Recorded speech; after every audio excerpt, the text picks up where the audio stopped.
Hello students, welcome back to Human Biohack. Happy to have you with us.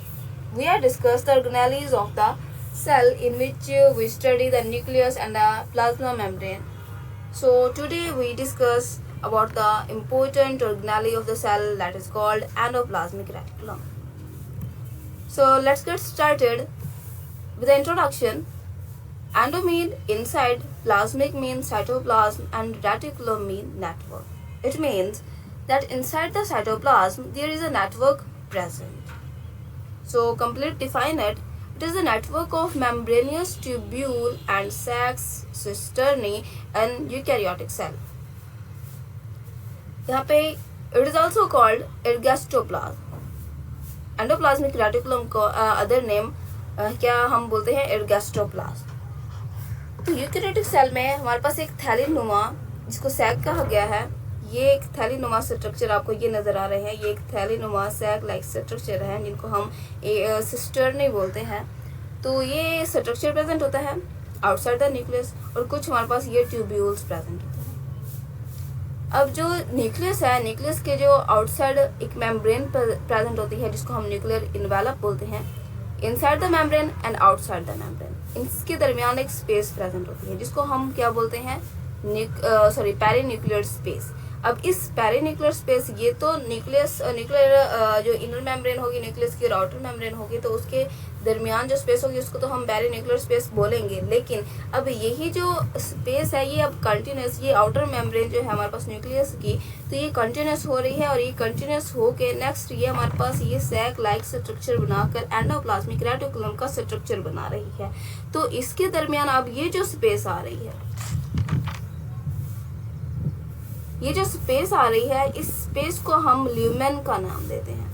यहाँ पे हमारे पास क्या था, पेरीन्यूक्लियर स्पेस, क्योंकि ये एक न्यूक्लियस का हिस्सा था. अब ये जो स्पेस है, ये जो सिस्टर्नी और इसके दरमियान जो स्पेस है, ये अब किसका हिस्सा है, एंडोप्लाज्मिक रेटिकुलम का. तो इसको हम नाम देंगे, क्या नाम देंगे इसको हम, ल्यूमेन का. ठीक हो गया. तो ये हमारे पास क्या था, ये एक इसका ओवरऑल स्ट्रक्चर था एंडोप्लाज्मिक रेटिकुलम का. नेक्स्ट हम डिस्कस करते हैं main structure of the cell. Structure में दो चीज़ें आ जाती हैं इसमें, जिसको हम रफ एंडोप्लाज्मिक बोलते हैं और सेकंड को हम स्मूथ एंडोप्लाज्मिक रेटिकुलम बोलते हैं. फर्स्ट हम रफ एंडोप्लाज्मिक रेटिकुलम को स्टडी करते हैं. Rough, its name tell us that its structure give rough appearance. क्यों? क्योंकि रफ एंडोप्लाज्मिक रेटिकुलम पर राइबोसोम्स अटैच होते हैं. इसको स्टडी करते हैं. इसके सरफेस पे क्या होता है, राइबोसोम्स प्रेजेंट होते हैं. Ribosomes are attached on surface and giving a rough appearance, so it is called rough endoplasmic reticulum. आप पिक्चर में डायग्राम में देख सकते हैं कि ये हमारे पास ये जो आप येलो मतलब डॉट से नज़र आ रहे हैं आपको, ये हमारे पास क्या है, ये हमारे पास इस सिस्टर्नी या एंडोप्लाज्मिक रेटिकुलम के ऊपर एक राइबोसोम्स हमारे पास अटैच होते हैं. तो ये हमारे पास एक ग्रैन्युलर सा स्ट्रक्चर अपीयरेंस देता है, जिससे हमें एक माइक्रोस्कोप में एक रफ सी अपीयरेंस नज़र आती है, जिसके लिए हमने इसको क्या बोला है इसको rough endoplasmic reticulum. Ribosomes sites for the synthesis of protein. अब इसमें क्या है कि इसके हम फंक्शन को डिस्कस करते हैं. ये जो लाइन थी इसके फंक्शन की लाइन है कि राइबोसोम का मेन काम क्या होता है, प्रोटीन सिंथेसाइज करना. अब it is the only protein synthesis factor in the cell. सिर्फ हमारे पास क्या है, राइबोसोम प्रोटीन की सिंथेसिस करते हैं. तो रफ एंडोप्लाज्मिक रेटिकुलम में क्या होता है कि प्रोटीन सिंथेसाइज होती है और it make sure that next packaging and the folding, और इसको प्रॉपर फंक्शनल होना चाहिए, उसकी पैकेजिंग, उसका प्रॉपरली उसकी फोल्डिंग होनी चाहिए और इट मस्ट बी फंक्शनल. और हमारे पास प्रोटीन क्या होना चाहिए, मस्ट बी एक फंक्शनल प्रोटीन होने चाहिए. जैसे कि हम डीएनए में देखते हैं कि डीएनए हमारे पास रैपिंग फॉर्म में पाया जाता है, एक डबल हेलिक्स फॉर्म में पाया जाता है. तो हमारे पास जो प्रोटीन है तो ये भी एक फोल्डेड शेप में पाई जाती है.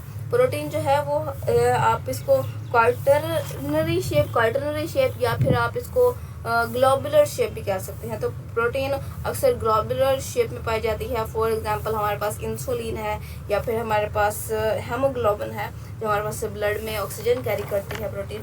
तो ये हम नेक्स्ट डायग्राम में भी डिस्कस करते हैं कि ये अब आप रफ एंडोप्लाज्मिक को ज़्यादा जूम करके देख रहे हैं कि हमारे पास ये जो है येलो कलर में एंडोप्लाज्मिक रेटिकुलम के ऊपर ये हमारे पास है राइबोसोम्स। अब राइबोसोम्स क्या करते हैं, ये हमारे पास राइबोसोम का मेन स्ट्रक्चर है।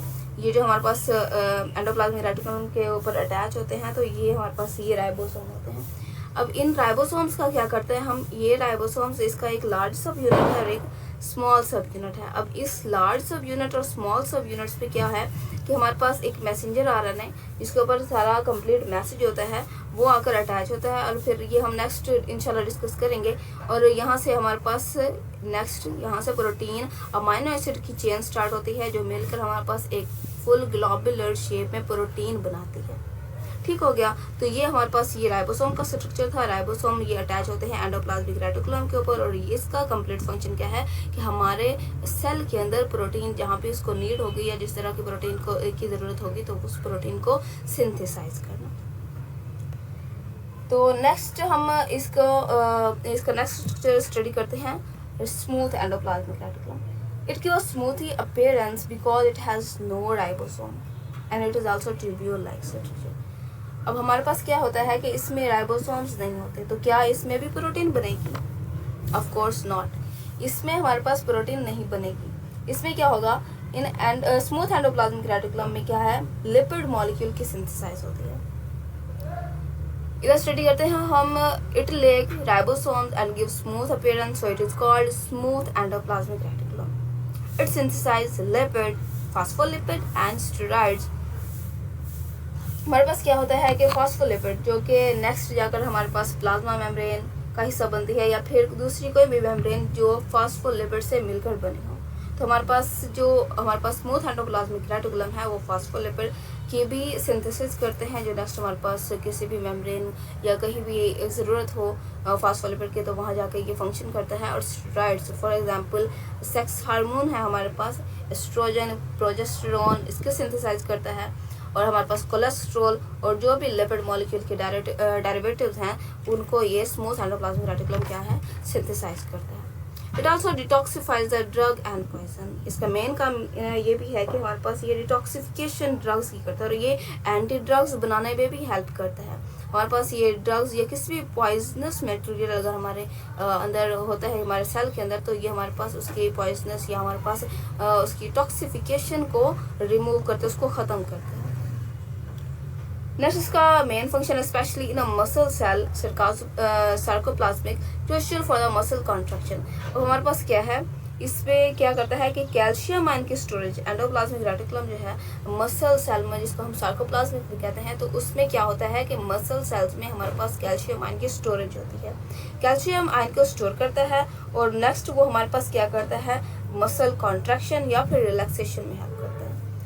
तो ये हमारे पास सारे फंक्शन थे स्मूथ एंडोप्लाज्मिक रेटिकुलम के, और ये हमारे पास आज का डिटेल लेक्चर था एंडोप्लाज्मिक रेटिकुलम के बारे में। So it is all about endoplasmic reticulum. If you have any question about and any query about this lecture you can easily ask in comment box. I'll give you answer.